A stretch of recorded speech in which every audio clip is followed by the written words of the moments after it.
आप सभी गुरु के प्यारों के हृदय मंदिर में विराजमान श्री परमहंस दयाल जी महाराज जी के पावन श्री चरणार विंदों में इस दासी का श्रद्धा युक्त नमन स्वीकार हो। श्री परमहंस गुरुदेव जी निराकार साकार, जिनकी पद नख ज्योति से आलोकित संसार,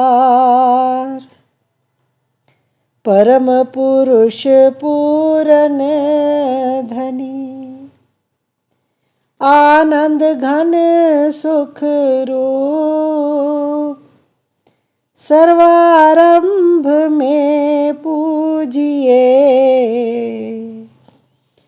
पावन चरण अनूप, सर्वारंभ में पूजिए, सतगुरु चरण अनूप। बोलो जयकारा बोल मेरे श्री गुरु महाराज की जय। विचारवान गुरुमुख भाई बहनों,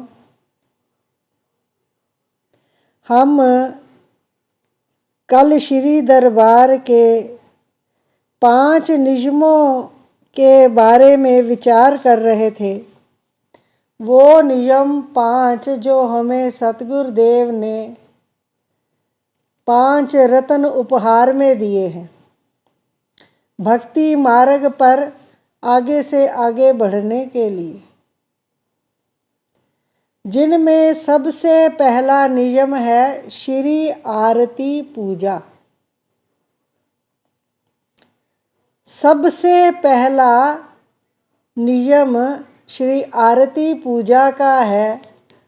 हमारे गुरुदेव ने हमें ये अनन्य उपहार दिया है। ये श्री परमहंस दयाल जी महाराज जी ने भक्त साहिब चंद जी से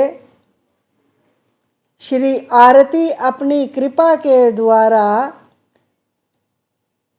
लिखवाई, उनसे अपनी प्रेरणा से, और श्री परमहंस दयाल जी ने इस श्री आरती में अपने समस्त नियमों को इसमें पाकर सदा सदा के लिए अपने अनुयायियों को ये उपहार दिया कि जहाँ जहाँ भी ये दरबार के अनुयायी रहते हैं, प्रातः काल और सायंकाल इस श्री आरती का गायन किया करेंगे।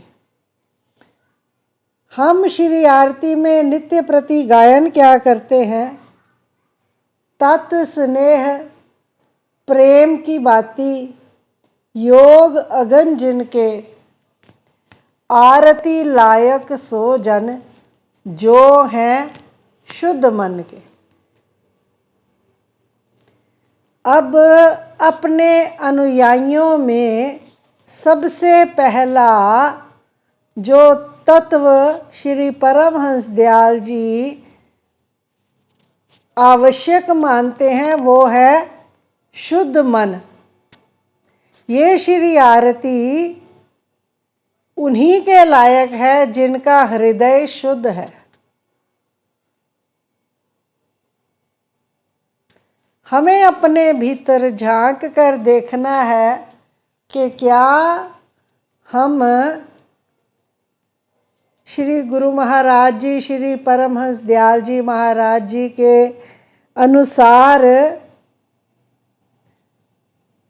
आरती के लायक हैं, श्री परमहंस दयाल जी की आरती गायन करने के लायक हैं, क्योंकि उन्होंने तो ये हमें बता दिया है कि ये आरती उन गुरुमुखों के लिए है जो जिनका हृदय शुद्ध है, साफ है। अब शुद्ध हृदय कैसे होता है? हम संसार में रहने वाले सांसारिक प्राणी कब से माया में गलतान हैं। संसारिक कार्य व्यवहार करते हुए कितनी प्रकार की गलतियां करते हैं। कभी झूठ, कभी निंदा, कभी चुगली, कभी ईर्ष्या, कभी राग, कभी द्वेष। जब इस प्रकार के भाव हमारे हृदय में रहते हैं तो हृदय कैसे शुद्ध रह सकता है। सर्वप्रथम पहले नियम के पालन के लिए हमें अपने हृदय को शुद्ध बनाना है। महापुरुष चाहते हैं कि उनके अनुयायी, उनके गुरुमुख, उनकी रूहें इसी जन्म में साफ सुथरी होकर उनके धाम में प्रवेश पाएं। इसलिए उन्होंने हमारे लिए श्री आरती में इस प्रकार बताया कि आरती लायक सो जन जो हैं शुद्ध मन के। सबसे पहली शर्त ही भक्ति की ये है कि हृदय स्वच्छ होगा, तभी मालिक अंदर आके विराजमान होंगे। अभी हमने श्री रामायण जी में भी बहुत बार पढ़ा है कि भगवान राम जी के मुख से संत तुलसीदास जी ने कहलवाया है कि निर्मल मन जन सोई मोहे पावा, मोहे कपट छल छिद्र न भावा। जिसका हृदय निर्मल है, मल से विहीन है, साफ है, स्वच्छ है, केवल वो ही मुझे प्राप्त कर सकता है।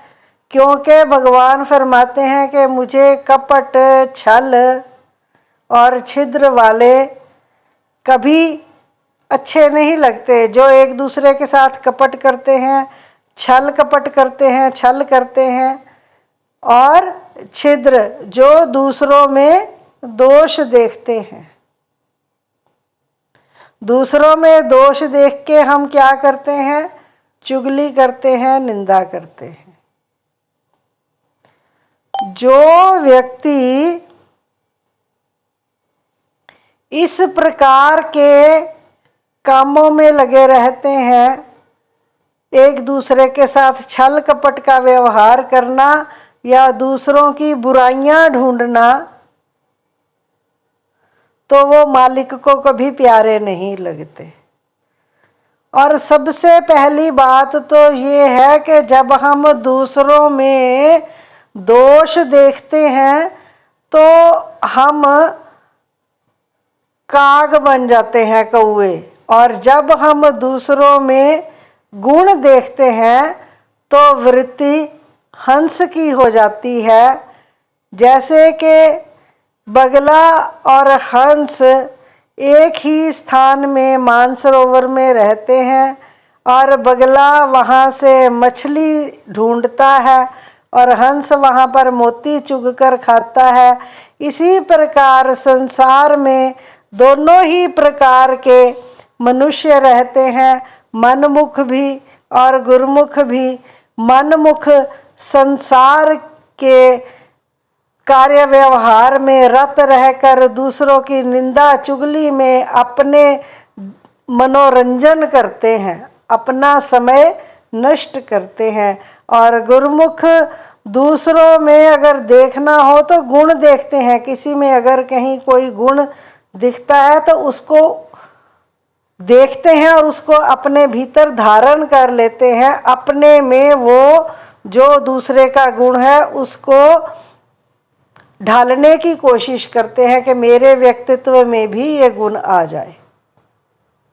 इस प्रकार सत्संग में आकर इस बात का विवेक होता है। तभी भजन में आप इस प्रकार भी गायन करते हैं कि कागो हंस करे मेरा सतगुर। वो कैसे करते हैं काग से हंस? कि जब हमारी वृत्ति गंदगी चुनने की होती है, निंदा चुगली, दूसरे की बुराई पर दोष देखना, इसमें रहती है वृत्ति मन की, तो हमारे मन की वृत्ति काग होती है। कहते हैं पहले ये मन काग था करता जीवन घात, अब तो मन हंसा भया मोती चुग चुग खात। सत्संग में आकर इस बात का विवेक मिलता है कि हमने गुणग्राही बनना है। इंसान प्रत्येक जो मालिक ने बनाया है उसमें कोई ना कोई गुण प्रकृति की ओर से भरा हुआ है। अगर हमारी दृष्टि गुणग्राही होगी तो दूसरों के गुणों का अवलोकन करके उन गुणों को अपने भीतर धारण करने का प्रयास करेंगे तो हम में भी गुणों का समावेश होता जाएगा, हमारा हृदय भी स्वच्छ होता जाएगा। और अगर हम पर दोष देखना ही देखते रहते हैं तो हमारा मन गंदला गंदला गंदला गंदला होता जाएगा और मालिक हमसे दूर दूर दूर होते जाएंगे। तो हमने श्री आरती पूजा में जो नित्य प्रति पाठ करते हैं, पढ़ते हैं, गाते हैं, उस पर मनन करते हुए कि परमहंस दयाल जी ने फरमाया आरती लायक सो जन जो है शुद्ध मन के। तो हमने जिस प्रकार के गुरुमुखों के लायक श्री गुरु महाराज जी ने श्री आरती बनाई है, हम उनके चरणों में ये प्रार्थना करें कि हमें उस लायक बना लें। अगर हमारा हृदय शुद्ध होगा, स्वच्छ होगा, साफ होगा तो हमें सबसे पहले आत्म दर्शन होगा हृदय में और तभी परमात्म दर्शन भी होगा। तभी इस हृदय में नाम ठहरेगा, तभी इस हृदय में मालिक आकर विराजमान होंगे। तो हमने क्या करना है, अपने हृदय को स्वच्छ करने का प्रयास करना है। नित्य प्रति अपना अवलोकन करना है कि हमारे भीतर में कौन सी गलती है। दूसरे के सामने हर कोई व्यक्ति अपना उज्जवल पक्ष रखता है, कोई भी अपनी गलती को दूसरे के सामने उजागर नहीं करता, उसको छिपाता ही है। और हर व्यक्ति से अपने अवगुण कभी छिपे नहीं रहते। हर किसी को जो गुरुमुख जागरूक है, सत्संग में आकर जिसके अंदर इतनी जागरूकता आ गई है, उसको अपने अवगुण अवश्य दिखाई देते हैं। इसीलिए नित्य प्रति कहा जाता है कि रात्रि को सोने से पहले 15-20 मिनट आधा घंटा ध्यान पर बैठिए, अपने भीतर झांकिए, सारे दिन की दिनचर्या को देखिए कि हमने आज सारा दिन में क्या किया। क्या किसी का दिल तो नहीं दुखाया? क्या हमने किसी को कोई कड़वा बोल तो नहीं बोला? क्या हमने कोई ऐसा परोपकार का काम किया है जिससे मालिक प्रसन्न हो सके? क्या हम कभी आज के पूरे दिन में किसी के कोई काम आए हैं? अगर हम सारे दिन की अपनी दिनचर्या को देखेंगे तो हमें पता चल जाएगा कि आज के दिन में हमने इतनी गलतियां की हैं या इतने काम ठीक किए हैं। हमने उसको देखते हुए अपने भीतर ये प्रतिज्ञा करनी है कि जो गलती हमसे हो गई है वो हमारे मालिक को प्रिय नहीं है। आज हो गई है प्रभु, हम आपसे इस बात के लिए क्षमा याचना करते हैं और जिसके प्रति गलती की है उससे भी उसको सामने जानते हुए, प्रेजेंट जानते हुए उससे भी क्षमा याचना करनी है, मालिक से भी माफ़ी मांगनी है और मालिक से अरदास करनी है कि प्रभु मुझसे दोबारा ऐसी गलती ना हो, आप ऐसी प्रेरणा मेरे भीतर बनाए रखें। उसके बाद 15 से 20 मिनट आधा घंटा जितना समय आप बैठ सकते हैं सिमरन पर बैठिए, नाम जाप कीजिए। नाम जाप करने से भी भीतर सफाई होती है। जिस प्रकार चमकता हुआ सूरज नदियों से, नालों से, जहाँ तहाँ से पानी को सोख लेता है। हम जगह जगह पर कपड़े धोकर सूखने डालते हैं, कैसे सूख जाते हैं, उस पानी को भी सूरज सोख लेता है। जिस प्रकार स्थान स्थान से पानी को सोख कर सूरज ऊपर आकाश में ले जाता है भाप बनाकर, फिर बादल बन जाते हैं और फिर अमृत वर्षा होती है, पहाड़ों से टकराकर बारिश होती है। जिस प्रकार सूरज हमारे भीतर से हमारे पानी को सोख लेता है, इस प्रकार सत्संग में आकर अपने भीतर का अवलोकन करने से, मालिक से अरदास करने से हमारे अंदर की बुराइयां धीरे धीरे सत्संग में आकर सूखती चली जाती हैं, उनका समापन होता जाता है और हमारा हृदय शुद्ध होता जाता है और फिर निर्मल मन में मालिक का निवास होता है। जब अंतःकरण शुद्ध होगा, हृदय शुद्ध होगा, नाम जाप से भी धीरे धीरे, सत्संग में आकर भी धीरे धीरे अपनी गलतियों को जानकर ये गलतियां समाप्त होती हैं और हमारा भीतर शुद्ध होता है, तो भीतर नाम ठहरता है। फिर नाम की जो जपने से हमें लाभ मिलना है वो प्राप्त होता है। हम सोचे कि दिन भर तो हमने जो मर्जी कर लिया, किसी की बुराई कर ली, किसी की निंदा कर ली, किसी की चुगली कर ली, अब हम भजन पर बैठ जाएं, चित्त लगेगा? एकाग्र होगा ही नहीं, क्योंकि जो सारे दिन के कार्यकलाप किए होते हैं उन्हीं की छाया हृदय में बनी रहती है और वही विचार भजन पर बैठने में आते हैं। तो इसलिए आज का जो पहला नियम है श्री आरती पूजा, इसमें जो सतगुरुदेव ने बताया कि आरती लायक सो जन जो हैं शुद्ध मन के, हमने सर्वप्रथम अपने आप को इस नियम के लिए काबिल बनाना है, अपने हृदय को शुद्ध करना है और क्रियात्मक करना है, कथनी से नहीं करना है। कथनी से हम सारे दूध के बहुत धुले हुए हैं, कोई भी कम नहीं है। दूसरे के आगे जो अपने आप को प्रेजेंट करते हैं वो हमेशा साफ सुथरा और मेरे से ज़्यादा कोई गुणी है ही नहीं ऐसा प्रेजेंट करते हैं, मेरे से ज़्यादा कोई सच्चा है ही नहीं ऐसा ही प्रेजेंट करते हैं, पर भीतर सबको पता होता है कहाँ हम गलत हैं। तो इसलिए क्रियात्मक रूप से अपने हृदय की सफाई करते हुए भक्ति मार्ग पर चलने के लिए अपने आप को लायक बनाना है। इस प्रकार सुथरा बनाना है कि जब हम गुरुदेव के चरणों में जाए तो गुरुदेव भी हमारी वाइब्रेशन से, हम उनकी वाइब्रेशन से अट्रैक्ट होते हैं, तभी हम उनकी ओर पलक भी नहीं झपकना चाहते। तो हमारी वाइब्रेशन भी ऐसी हो कि गुरुदेव के जब हम दर्शनों के लिए जाएं तो गुरुदेव भी प्रसन्न होकर हमें अपने हृदय से लगा ले। इतना काबिल हमें अपने आप को बनाना है।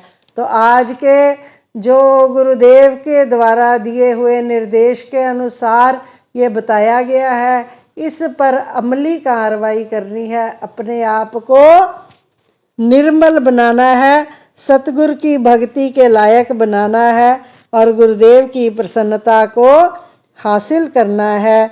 बोलो जयकारा बोल मेरे श्री गुरु महाराज की जय।